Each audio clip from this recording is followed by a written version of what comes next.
Hello, everybody. Welcome into Sports by GSMC Podcast Network. I am your host, Jeremy Lapidus. Today is Wednesday, November 27th. Hope everybody is having a great day so far. In today's show, we're going to start off with some breaking news. Of course, Daniel Jones, coming out of the Giants organization, officially signs with the Minnesota Vikings today. We'll also break down the College Football Playoffs Committee's poll that came out last night. We'll talk about what I liked about it, what I didn't, as well as our NBA power rankings, some MLB free agency updates, and the rookie report from this week in the NFL. But before we get into any of that, remember, if you would like to be an even bigger part of the show than you already are, all you need to do is go to gsmcpodcast.net.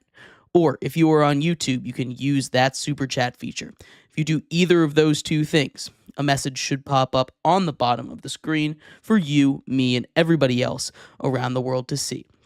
If you do have a burning question about sports, anything at all that you would like to ask, go ahead and throw that in the comments. Throw it in the chat. I will get to it as soon as I possibly can. I appreciate everybody so much for sticking around, talking some sports with me here on a beautiful Wednesday, November 27th. But like I was saying, we're going to start off our show today here with a little bit of reactions from the college football playoff ranking. That came out, of course, every single Tuesday night. This poll was one of the more interesting ones to look at. Honestly, when I looked at it originally, I thought it was maybe the most incorrect, but the more I kind of sat, the more I kind of thought about it, I feel like they're getting closer and closer to the right answer, which I think is what you should be getting as time continues, right? There's been all of these calls for change on these playoff rankings for each of the last three versions. This is the fourth one that they've come out with, and honestly, when you go top to bottom, there's a couple of things that I would change. There's no doubt about it. But the idea behind most of it and the teams that are in there, I think in general, they have the right 12 teams in the playoffs. Now, you can get nitpicky and you can say a couple of spots should change the order, and we're going to do that. We're going to go through there. So let's start at the bottom, right? Let's start at the very bottom, and that's where we get a couple of Big 12 teams. Kansas State and Colorado. Both of those schools, I think, deserve to be ranked. As far as in the top 25, they don't really have a real shot unless they win the Big 12, which would make things a lot more interesting for the playoff scenario, because right now, that Big 12 auto bid is the 12 seed in the college football playoffs, and they hold at number 16 in the nation with ASU. The Big 12 right now, well, it does have 5 schools in the top 25. Its highest ranked team is number 16, Arizona State University, right? You have 18 and 19, Iowa State and BYU, and then 24 and 25 with Kansas State and Colorado, right? Those are the 5 teams that you're looking at and you're saying, oh, they have at least any kind of shot of winning the Big 12. But when you really take a step back and you take a look at, hey, what are these teams doing? If Arizona State doesn't win the Big 12, which they're favored to do, they're the best team in the Big 12 for my money, there is a real shot that the Big 12 does not make the college football playoff this year. And the reason we say that is we're going to skip ahead just a little bit as we talk about ASU at number 16, but right behind them, it's Tulane at number 17. The committee is saying that, hey, we are going to value right now the Big 12 champion over the American champion if everything goes the way that it's favored to. If chaos ends, if all the chaos of this college football season goes down the drain and it's just what we expected for the rest of the way, it will be the Big 12 as that 5th conference champion.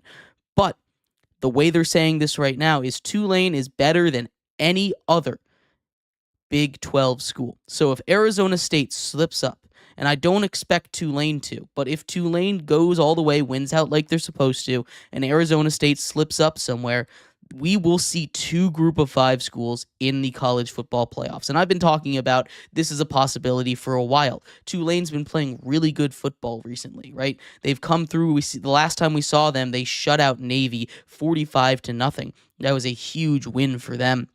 They are a lock to make the American champion, and we just saw Army, the team that they're going to play in the American championship, lose to Notre Dame pretty convincingly.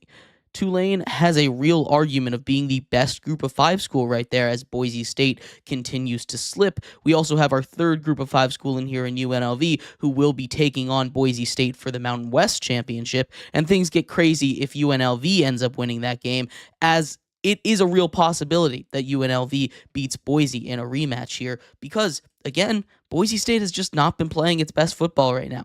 They have the best resume out of the group of five, but the way that it looks right now, it's becoming less and less of a pipe dream to have two group of five teams in there, and I think it would be so cool. I think it'd be so cool to have two group of five schools represented because, honestly, the gap between the top three group of five schools and some of these Power 4 schools, it's not that big. It's not as big as it used to be, especially with rosters shrinking after this season with NIL, with transfer portal. We see more and more these top group of five schools can compete with at least the mid-tier of the Power 4. It'll be interesting to see what happens when they go up against the top tier of the Power 4, which don't get me wrong, they're not anywhere close to yet. But as far as these kind of middle-tier teams, like an Arizona State, like a Iowa State that's sandwiched in that makes a two-lane sandwich right there, I think there's a real shot that we get to see two group of five schools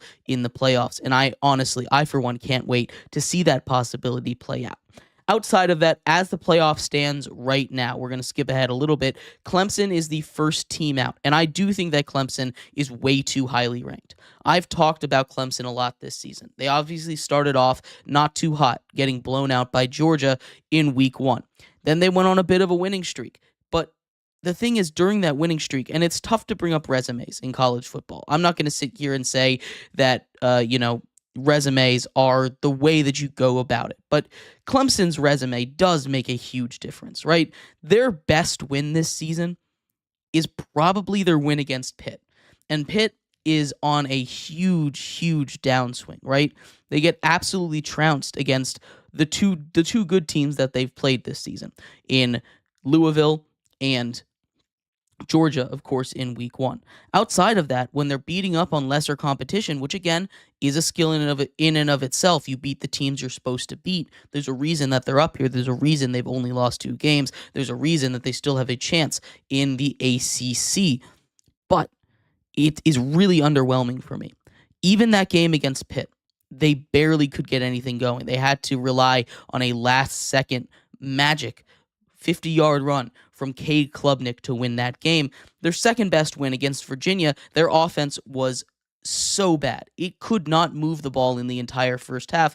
Clemson at number 12 is way too high for me, and I don't think they should be that close to the playoffs. I do understand having them ranked. Again, winning is important. They win their games. They move up. But putting them at 12 ahead of a team like South Carolina and ASU, those two teams I definitely think should be ahead of Clemson. I don't think they're too far off on Clemson, but I definitely think they should be at least a couple of spots back, and I do think that South Carolina should be getting a little bit more respect. We talk about the disappointments of Alabama and Ole Miss last week, losing their 2 games that they needed to win, 2 games that almost would have solidified them in the college football playoffs, honestly, if they had just won out. Instead, they both take brutal losses on their schedule, and they are this close. They're this close to getting into the playoffs. Clemson is the first team out. Alabama is the second team out. South Carolina is behind both Alabama and Ole Miss. It's that 1, 2, 3 order we talk about. They're respecting the head-to-head there, but at this point, and I know it's important to respect head-to-head. I really do. I understand why they did it this way.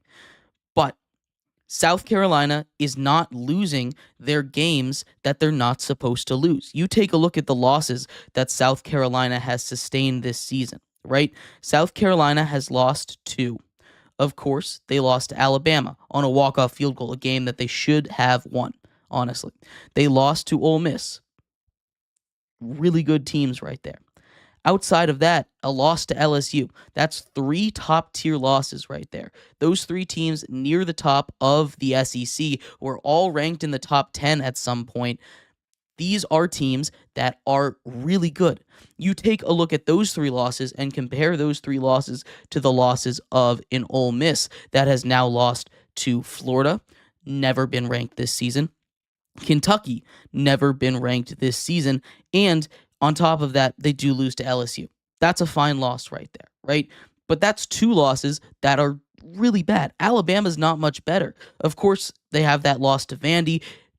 They got ranked for a minute there. Oklahoma started the season ranked in the preseason, but once they started playing the SEC teams, they looked atrocious. I believe that win against Alabama was their first SEC win of the entire season. And their third loss of the season was to Tennessee. That's a strong loss. You have one strong loss in both of these teams, but South Carolina has three strong losses. And I'm not a huge believer in good losses, right? But when you're comparing these three teams specifically in a bubble, I know head to head, you have to respect that. But South Carolina has just frankly a better resume, and I would put South Carolina ahead of both of them right now. South Carolina is not losing the games they're not supposed to lose.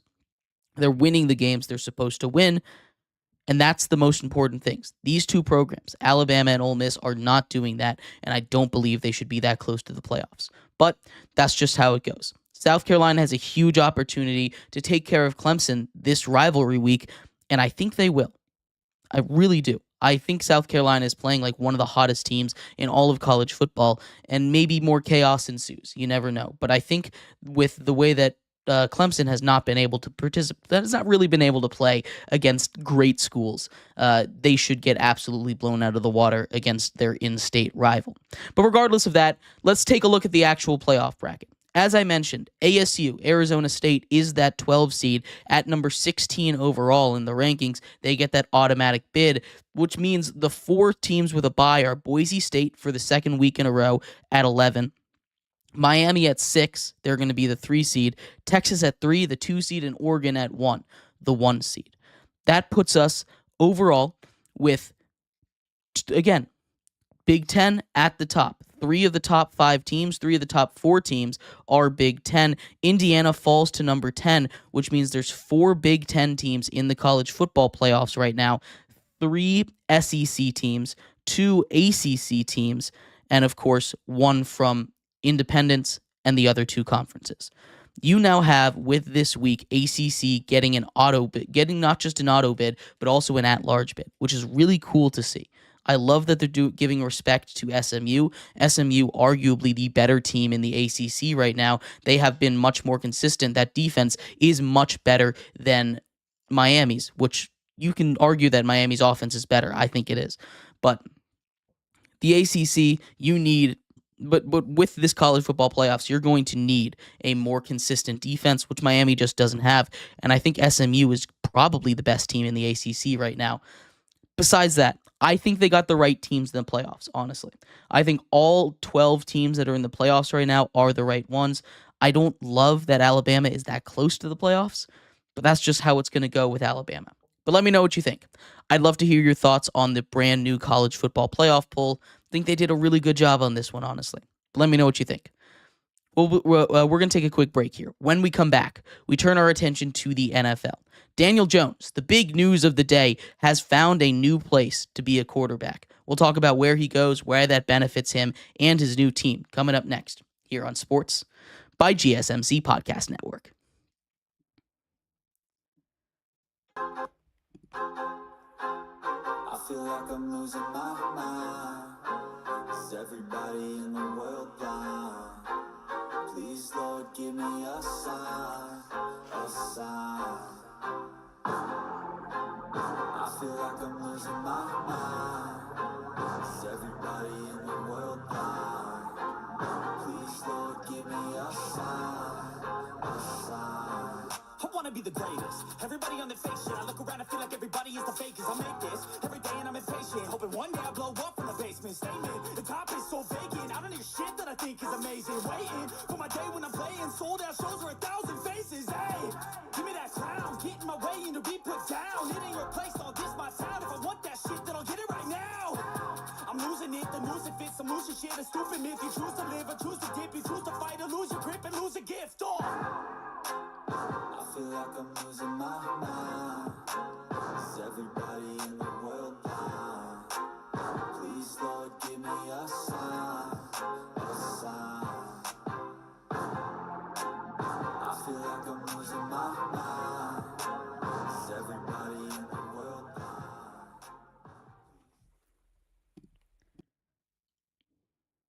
Welcome back to Sports by GSMC Podcast Network. I am your host, Jeremy Lapidus. Today is Wednesday, November 27th. If you are just tuning in, we just went over the college football playoff rankings. In this segment, we turn our attention to the NFL. The big news coming out of the NFL today, Daniel Jones has found a new team to sign with. It is the Minnesota Vikings, the team that he beat in 2022 in the playoffs. Does enjoy that building over there a little bit. We'll talk about what that means for him, what that means for the Vikings, and what the season outlook is what the outlook is for the rest of his career. But before we get into that, remember, if you would like to be an even bigger part of the show than you already are, all you need to do is go to gsmcpodcast.net. Or if you are on YouTube, you can use that super chat feature. If you do either of those two things, a message should pop up on the bottom of the screen for you, me, and everybody else around the world to see.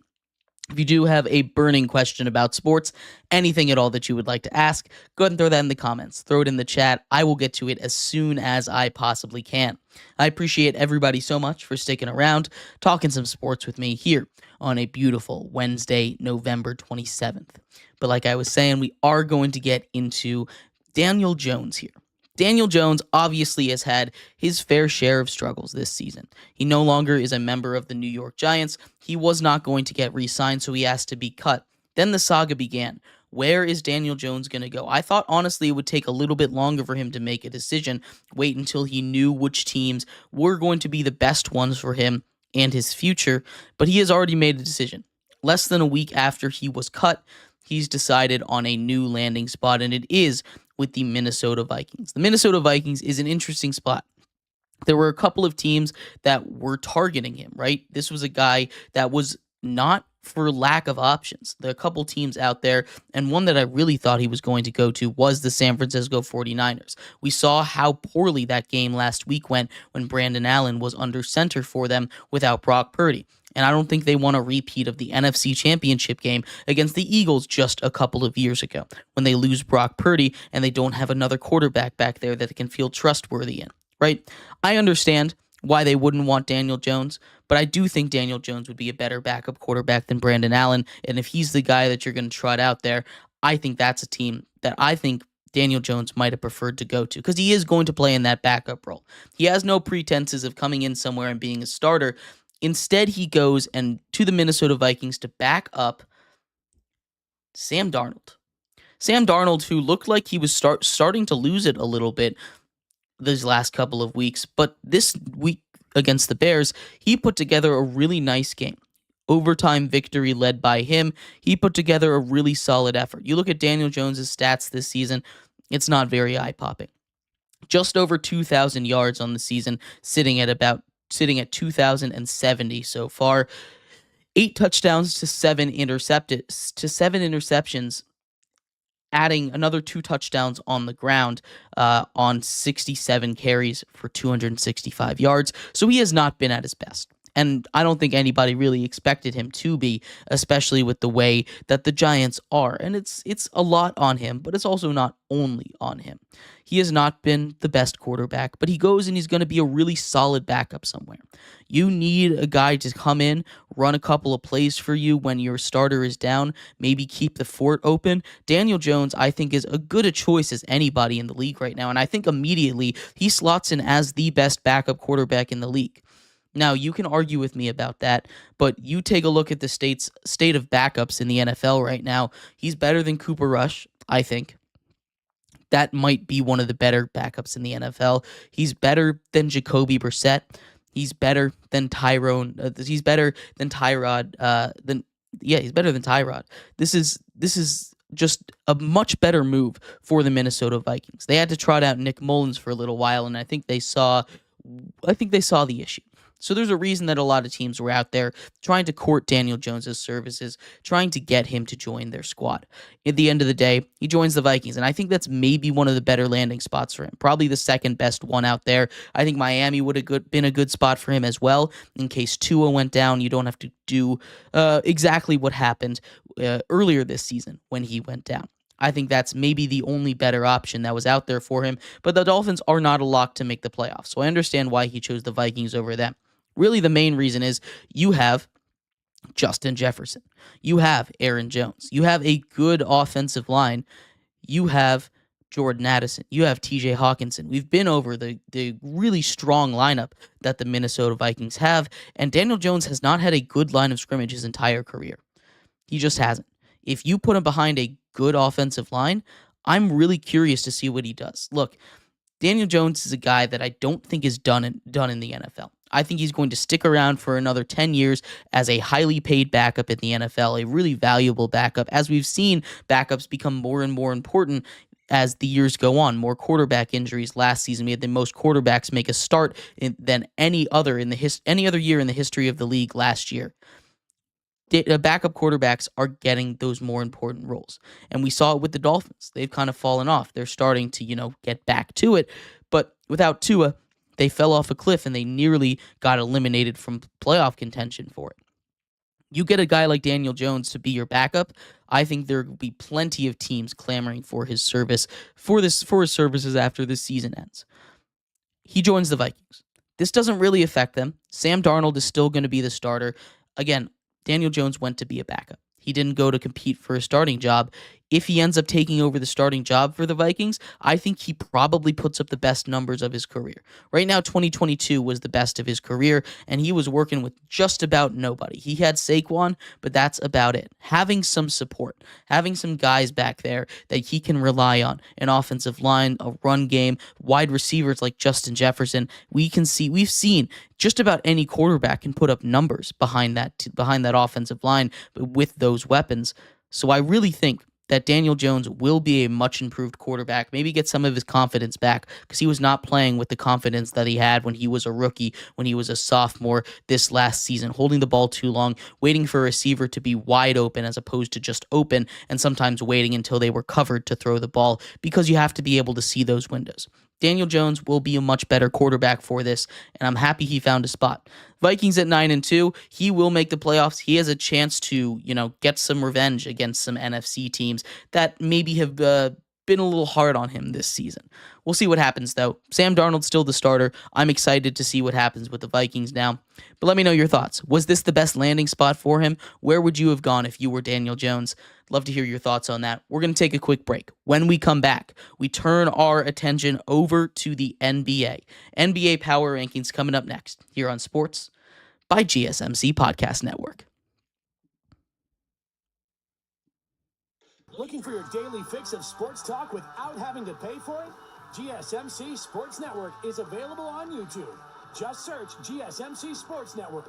Get your fix of daily sports talk shows on YouTube. Absolutely free. NFL, college football, NBA, MLB, MMA, UFC, fantasy football, and so much more. GSMC Sports Network has shows running all day long, with new sports shows starting every 2 hours. Just like on your favorite cable sports channel, except GSMC Sports Network is absolutely free. Just search GSMC Sports Network on YouTube to catch one of your new favorite shows, like the GSMC College Football Podcast, Chip Shot Football Podcast, Hoops and Heels Women's Sports Podcast, GSMC Basketball Podcast, and so many more. Check it out for yourself. GSMC Sports Network, now available on YouTube absolutely free. Search GSMC Sports Network on YouTube right now.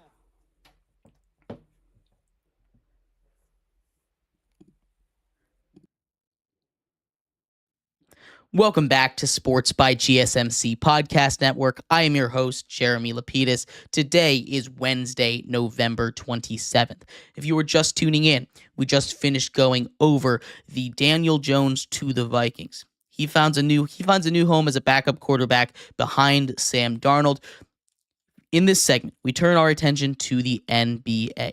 We talk all about our power rankings. It's been a week, every Wednesday. This is week 6. New changes at the top, changes at the bottom. Find out in a second. But before we do, remember, if you would like to be an even bigger part of the show than you already are, all you need to do is go to gsmcpodcast.net. Or if you are on YouTube, you can use that super chat feature. You can use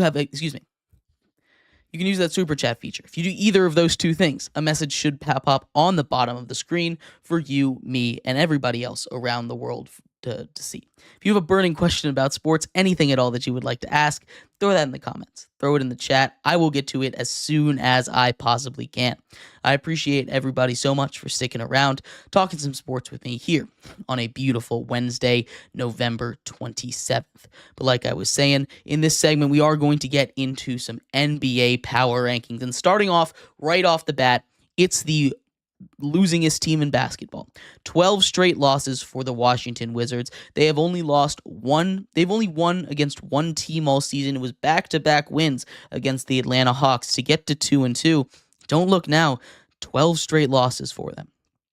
They might find a way to break that Pistons record that they tied last season. Now, the Wizards have some promise, right? They have a lot of guys that have taken big steps, some young guys. Jordan Poole especially has taken a huge step up. So it's not like this is a team without hope, but it's also a team that has not won in almost 3 weeks at this point. And that's not going to change soon. This is not a team that's built for winning now. This is a team that's built for winning in the future. And right now, maybe they tanking, add Cooper Flagg to that young core right there. This is not a good Wizards team. They're the worst in the league by a pretty wide margin.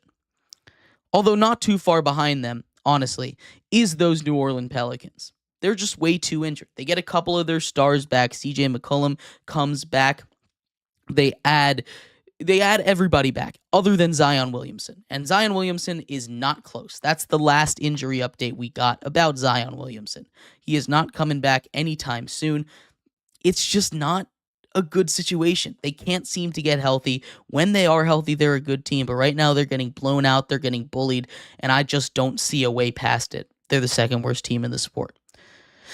The 76ers, again, not too far behind those New Orleans Pelicans. This is just a team that is imploding before our eyes. Joel Embiid potentially not happy there. There is a couple of bright spots. Jared McCain looking like the rookie of the year right now. What he's able to do despite the stars fighting, everything crumbling, injuries to Paul George continuing to pop up. He's been great. He has been the shining star, the thing that people in Philadelphia can latch onto, and he's got a huge personality. He's a fun guy to watch play. He's got a personality off the court too, and that's huge. He's going to be a big star in the NBA one day, and he's showing it in Philadelphia. This is a team that has the ability to turn it around like the Bucks have done this season. They just need to get healthy, and they need to start figuring out how to play as a team.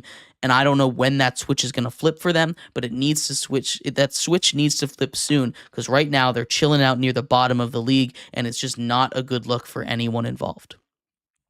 27, we have the Jazz. The Jazz are not a good team. They don't get any pretenses about this. They're climbing the rankings a little bit. They've found a way to win a couple against some really good teams. They beat the Knicks most recently, but they've also beaten a couple of the other top teams in the league this year. This is a Utah Jazz squad that, while it's not, the greatest, it doesn't have a real star. Lauri Markkanen is fine, but he's not superstar level in the NBA. They're going to keep growing. This is not their year, but they do have a couple of surprise wins in them, and they've shown that as the season has gone on. The Raptors at 26. This is where we end that.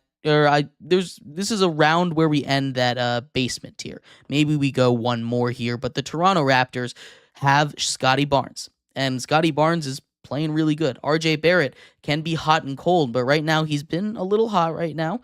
So they've got some pieces that are actually playing really good right now. Again, not winning basketball, so they're here near the bottom. But the Raptors are kind of the best of the worst, although right above them, this is where the end of the basement of the league is. It's the Portland Trail Blazers at 25.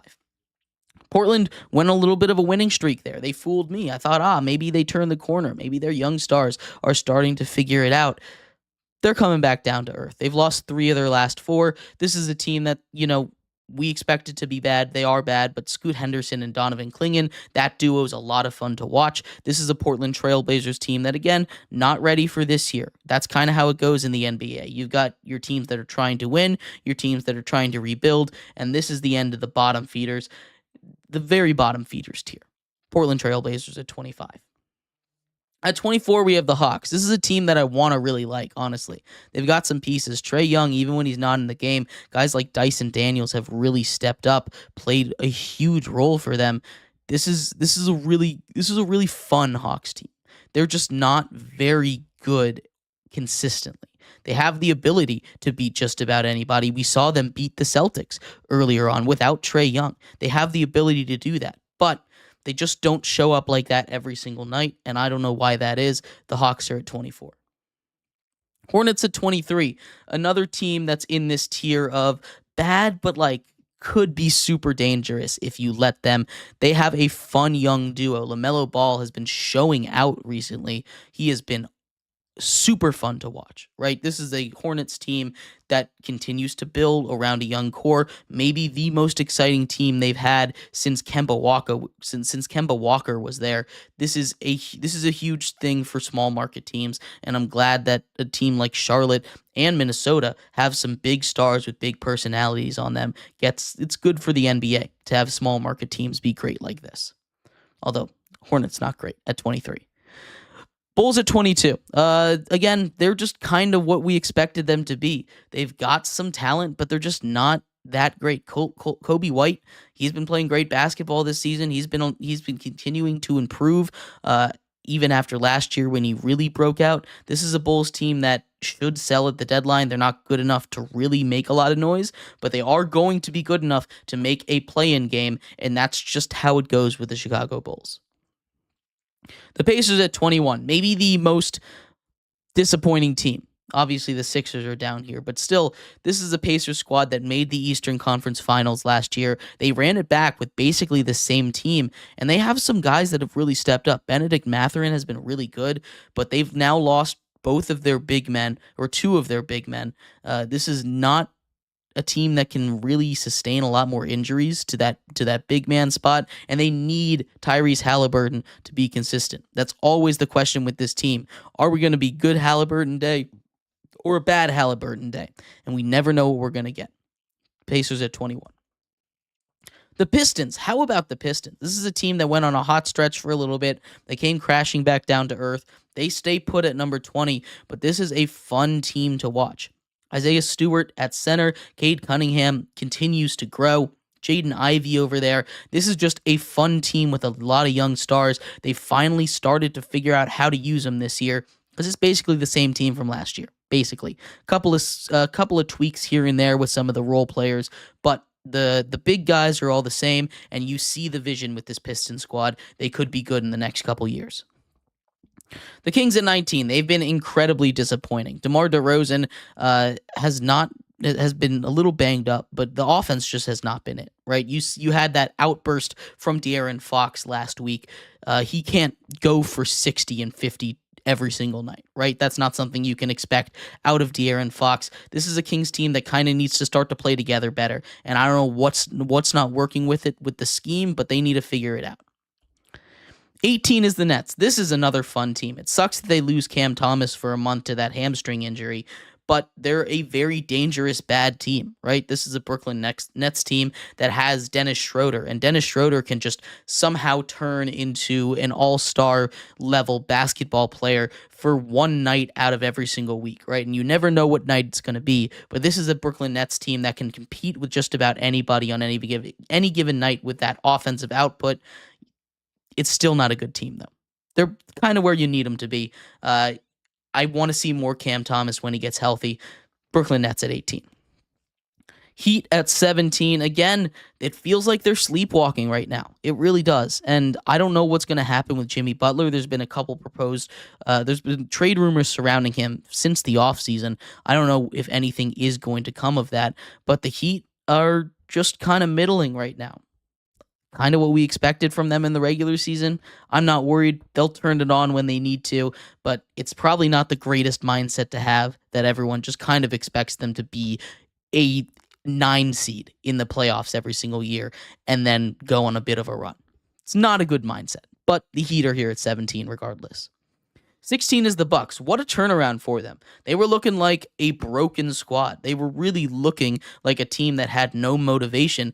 Giannis continues to will this team further and further, and now they've won a couple games. They're back to 500 just about, and that turnaround. Look, this is why you can't sleep on high-end talent in the NBA. When you have Giannis, when you have Dame, when you have Brook Lopez, this is a team that is going to win basketball games. They just had to figure out. They started that early season slump. They're all the way back now. I would be shocked if they didn't continue to climb. The Timberwolves at 15. They're a team that's starting to gel a little bit, but also they've pretty clearly taken a step back from last year. Rudy Gobert, not great offensively. Julius Randle has had his moments, but he hasn't been consistent. Ant's been great, no doubt about it. But this is a team that's just not quite as good as it was last year, and you can see the issues with Cat's absence.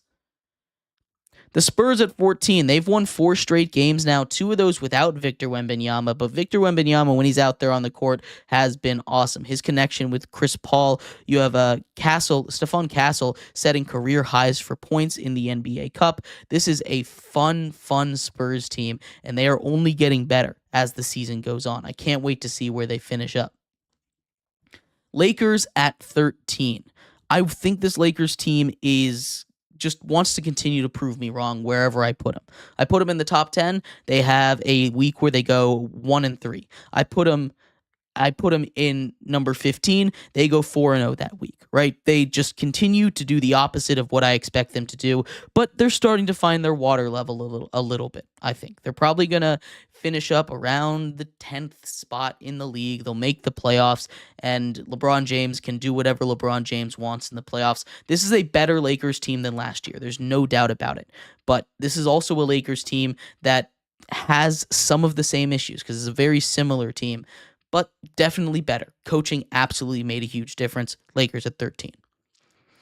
At number 12, we have the Denver Nuggets. And I understand, maybe it's a little bit low to put the Denver Nuggets, but I cannot get over how bad this team is without Jokic on the court. I know Jokic is on the court for 60, 65, 70, 80% of the games, right? I know he is. But this is just a team that I'm worried about without him. And we've seen them, have their bad moments even with him in the game. He's the best player in the world, but I don't know how much longer he can keep doing this, and I'm worried about the Nuggets. 11, we have the Knicks. This is a team that's still trying to figure out how to gel with each other, right? Mikal Bridges has not really been able to get into a rhythm yet. Jalen Brunson continues to be great. You have Cat, who's really found his stroke as a scorer. This is a really good New York team, but I want to see everyone get more comfortable. I want to see that defense improve a little bit. They were supposed to be one of the better defensive teams. They still have been, but I thought the defense would still be a little bit better than it is. At 10, we have the Dallas Mavericks. They've turned it around. Luka continues to play great basketball. That big three of them, if you want, they're that big three of theirs, if you want to call it a big three of Luka, Kyrie, and Klay Thompson, continue to play good basketball most of the time. Klay Thompson's not always on, but when he is, he's on more often than he's not. This is a Mavericks team that I really am scared of. I think the bench has been a lot better this season, and they're back in the top 10. At number 9, we have the Clippers. They have been hotter than just about any other team in the league right now. The Clippers haven't lost a game at home in almost 2 weeks. James Harden continues to play at an all-NBA kind of level. If this is the team that they have when or if Kawhi Leonard comes back, this is a dangerous Clippers team. And I'm willing to admit when I'm wrong about someone. I was way off on the Clippers.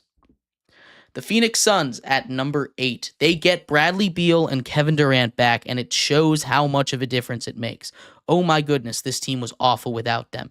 Devin Booker is fine, but he cannot carry the squad on his own. Kevin Durant, Bradley Beal comes back. They blow out the Lakers. Hopefully they can stay healthy because this is a great Phoenix team when those big three are all playing.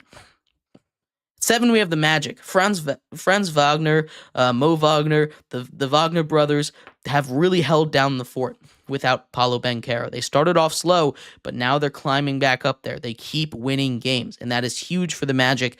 Once they get Banchero back, this is going to be a top 5 team in the NBA.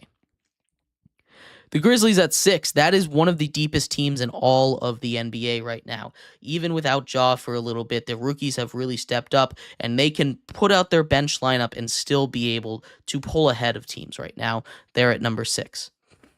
At number 5, it's the Warriors. You want to talk about a deep lineup, it's the Warriors. Losing Melton is not great for them, and I'm really worried about them blowing these late leads that they have. They continue to do that. They continue to make games close that should not be close. But the Warriors, undeniably, still a great team in the NBA right now. The way that they're able to shoot the ball, they kind of replaced Klay pretty easily. They just grabbed Buddy Hield and said, hey, go be Klay Thompson. And he's done it. Draymond Green's having a resurgent season. Obviously, Curry, he's doing his thing. But this is a really good Golden State Warriors team. They're top 5. The Rockets at 4. How about the Rockets? The biggest surprise of the season for me.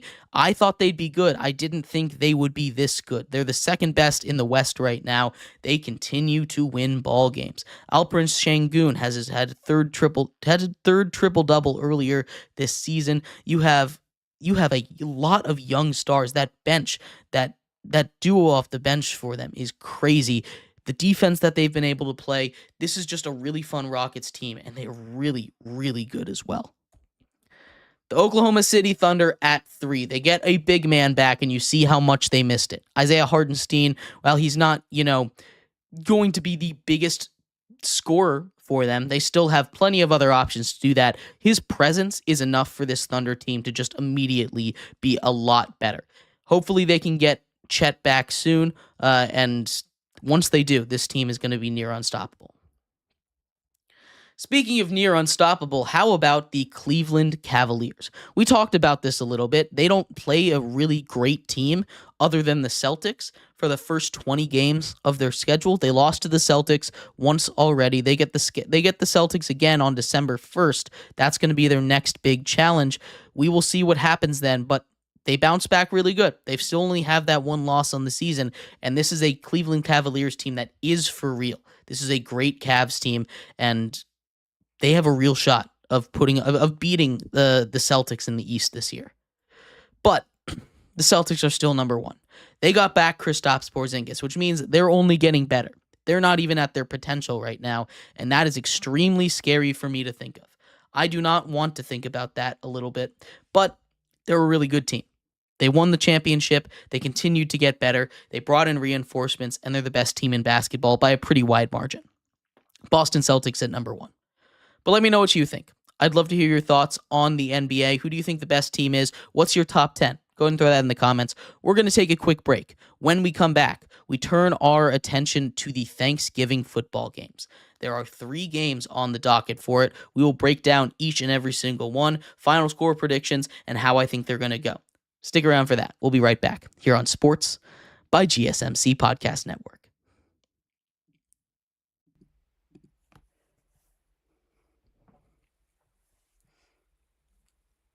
For the podcasts available anywhere, go to the podcast app on your cell phone and type in GSMC to access free content-rich podcasts on health and wellness, book reviews, sports, entertainment, relationships, social media, movies, technology, finance, and even weird news.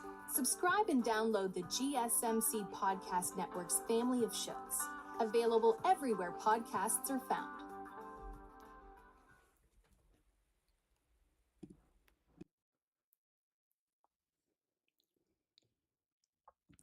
Welcome back to Sports by GSMC Podcast Network. I am your host, Jeremy Lapidus. If you are just tuning in, we just finished going over the NBA power rankings for this week. In this segment, we turn our attention to the NFL.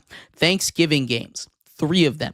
We break down all 3, who's going to win, what the matchup is going to be like, and the final score in just a second. But before we do, remember, if you would like to be an even bigger part of the show than you already are, all you need to do is go to gsmcpodcast.net. Or if you are on YouTube, you can use that super chat feature. If you do either of those 2 things, a message should pop up on the bottom of the screen for you, me, and everybody else around the world to see. If you do have a burning question about sports, anything at all that you would like to ask, go and throw that in the comments. Throw it in the chat. I will get to it as soon as I possibly can. I appreciate everybody so much for sticking around, talking some sports with me here on a beautiful Wednesday, November 27th. But like I was saying, in this segment, we're going to get into the Thanksgiving games. There are 3 of them, as always, and we, of course, are going to start off with the first one.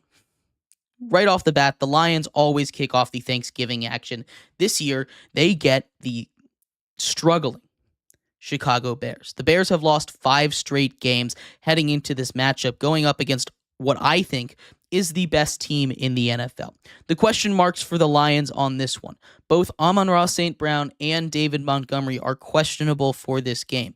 They were limited in practice today. Not sure if they're going to go. We saw David Montgomery leave the game. Same with Amon-Ra St. Brown. Montgomery was not cleared to come back with a shoulder injury. This is going to be an interesting offense if they're unable to go. We're going to go off the assumption that they're both able to go, as it seems like they're expected to play, but they are listed as questionable, so take this with a grain of salt.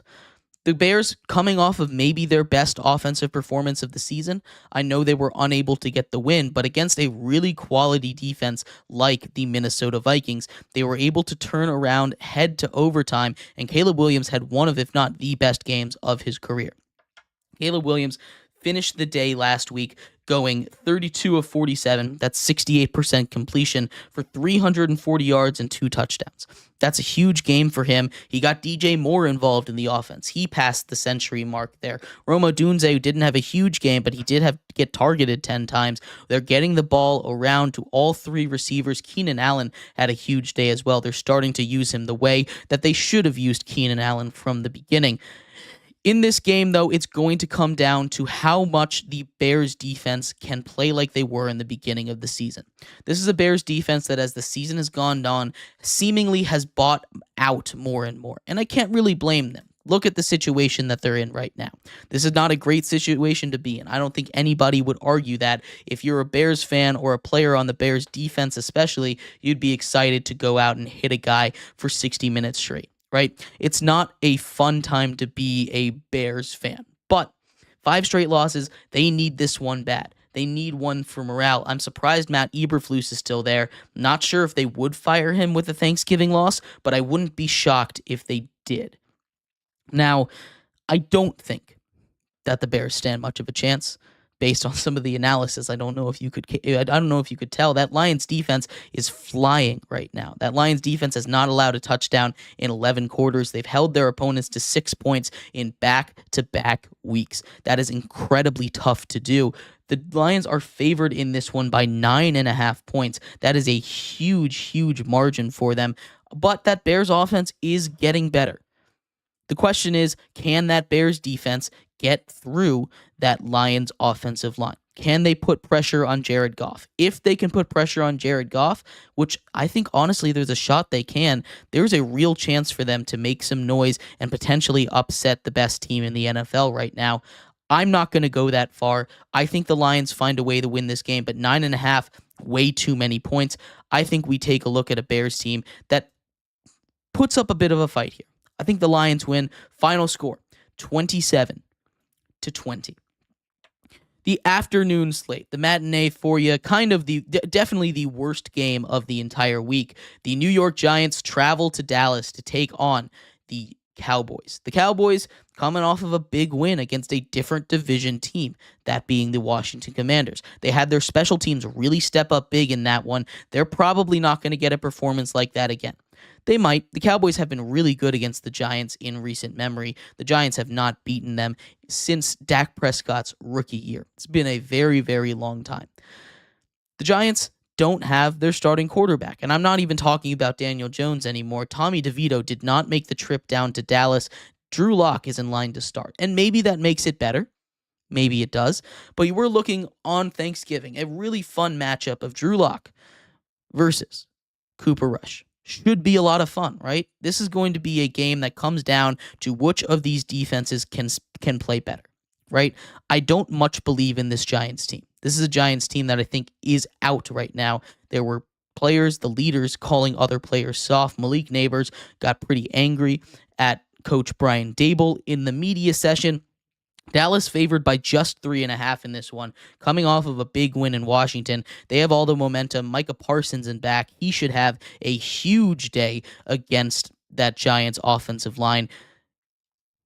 I don't know if the Giants score a single point. And I know this Cowboys defense isn't all that, but this Giants offense is that bad.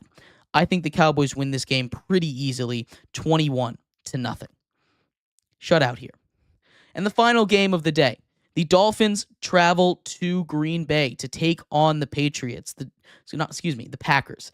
The Dolphins are red hot right now. The Dolphins have their quarterback back, and they are playing like they were supposed to at the beginning of the season. They've improved back to 5-6, 4-game win streak for them.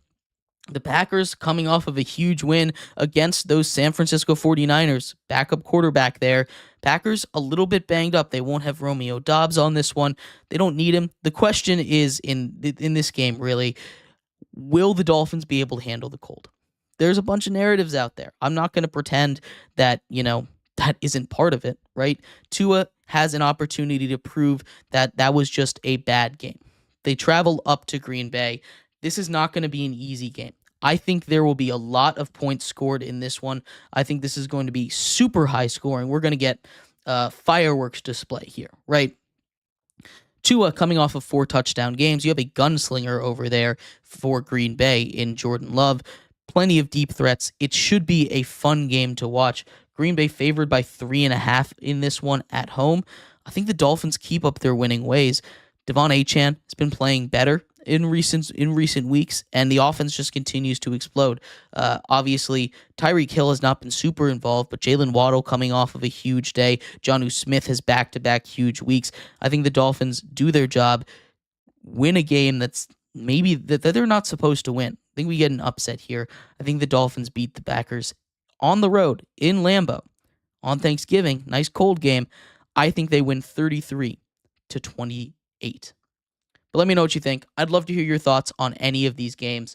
We're going to take a quick break. When we come back, we finish off our show with a little bit of news out of the world of baseball. Baseball free agency heating up. A massive free agent signed yesterday. The updates on the big free agent acquisition of the winter, Juan Soto. We'll talk about all of that and more coming up next here on Sports by GSMC Podcast Network.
Welcome back to Sports by GSMC Podcast Network. I am your host, Jeremy Lapidus. If you are just tuning in, we just finished going over the Thanksgiving games for tomorrow. 3 games on the slate. Went through all 3 of them, gave you some final score predictions. In this segment, we finish off our show with some MLB free agency updates. Blake Snell has found a new home, a 5-year deal for the 2-time Cy Young winner.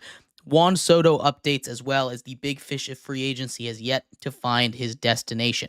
But before we get into that, remember, if you would like to be an even bigger part of the show than you already are, all you need to do is go to gsmcpodcast.net. Or if you are on YouTube, you can use that super chat feature. If you do either of those 2 things, A message should pop up on the bottom of the screen for you, me, and everybody else around the world to see. If you do have a burning question about sports, anything at all that you would like to ask, go and throw that in the comments. Throw it in the chat. I will get to it as soon as I possibly can. I appreciate everybody so much for sticking around, talking some sports with me here on a beautiful Wednesday, November 27th. But like I was saying, in this segment, we're finishing off our show with some baseball updates. Starting off with Blake Snell. Blake Snell, we know where he will go. The two-time Cy Young winning pitcher has joined up with the Dodgers. How about that? The Dodgers keep on getting richer. A 5-year deal for Blake Snell, and they just add to that rotation. They will have Shohei Ohtani on the mound next season. Blake Snell, Yoshi Yamamoto. This is a stacked Dodgers team. We already saw them go out and win a World Series last year. The year before, they really fully powered up under Shohei Ohtani. Shohei Ohtani won MVP. Shohei Ohtani won a World Series. This is just a scary Dodgers team, and honestly, it's not fair for the rest of the MLB. There is not a single weakness on this Dodgers team that you can point to. For the past 5 years or so, you can say, oh, starting pitching depth is an issue. They don't have the starting pitching. Well, not anymore. Now they have the starting pitching. Now they have a rotation that goes 5 deep. Now they still have a bullpen that you don't want to face at all. Now they still have a huge batting core in the lineup, stacked with MVPs and Silver Slugger winners, top to bottom. The Dodgers are just unfair, and you know what?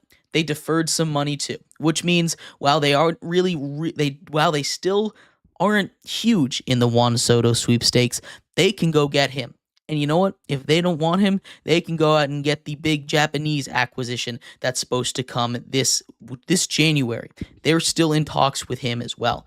This is not going to be a fun year for anybody if you are not a Dodgers fan, and they might control baseball for the next 10 seasons if they continue to do what they've been doing in the free agency pool. They're just outspending everybody, and it is scary. Someone needs to stop the Dodgers. Blake Snell joins them, and you know what?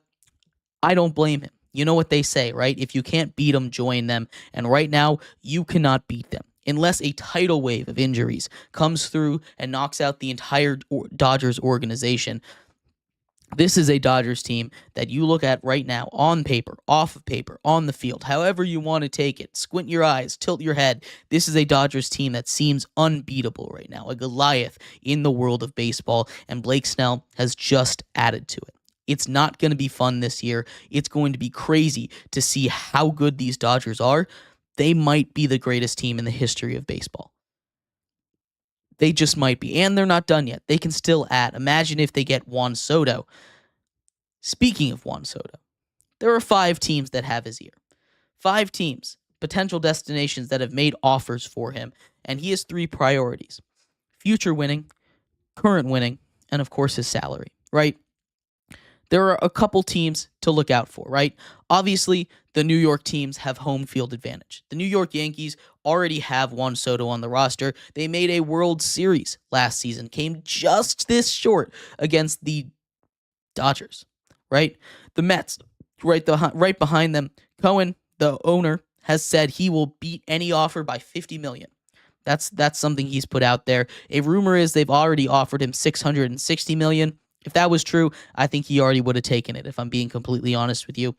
But there's a couple other teams to watch out for. The Dodgers, of course, are in the mix. They've met with Juan Soto. I doubt that that's going to happen. But everything I just said about the Dodgers becomes about 100,000% worse if Juan Soto decides to join them. And honestly, I wouldn't be surprised if he did. You have 2 other teams that are in the mix: the Blue Jays and the Red Sox. And I think out of those, the Blue Jays were deep in that Shohei Ohtani sweepstakes, so they have the money. They're willing to spend it on Juan Soto. There's a real shot they get him, but the Red Sox are a team that I'm the most interested in. The Boston Red Sox are a team that have 7 top 100 prospects, 4 in the top 25. This is a team that has the money to spend. They don't want the Yankees getting him back for sure. They've got a lot of young talent up in the pros already. They were so close. They just did not quite have the offense. That pitching staff last year was incredible for the Red Sox. And right now, my gut tells me the order of teams that have Juan Soto's ear right now: Yankees 1, Yankees 1, Red Sox 2, Mets 3. I don't really think the Dodgers or the Blue Jays have much of a chance, but I am very disappointed that the Washington Nationals have not even talked to him or not really made a serious offer. This is a homecoming that I thought was really possible, returning to the Washington Nationals and winning with a team that basically he bought with his trade value, right? That would be something that would be really cool. Not going to happen anymore. Pipe dream over there for me, but seems like as the Juan Soto race seemingly winds down, a lot of people are thinking he's going to sign by Christmas. Top 3 of the New York teams and the Boston Red Sox. It'd be really interesting to see. I still think he's going to re-sign with the Yankees, but that's where we stand right now. A list of 5 right now for Juan Soto. Maybe a mystery suitor swings in at the end and is able to charm him away from any of those destinations. We will see. But let me know what you think. What do you think the Dodgers are going to be up to next season? Where do you think Juan Soto ends up? Love to hear your thoughts. Anything else you have to say in the comments, go ahead and put it in there.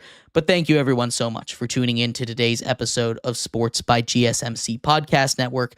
I have been your host, Jeremy Lapidus. I hope everybody has a great Thanksgiving. Go enjoy your day with your family. Go eat all the turkey and more until you cannot move anymore.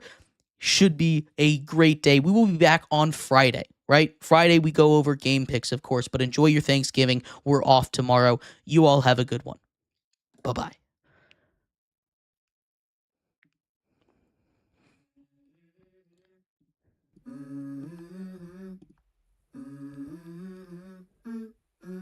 Let's go.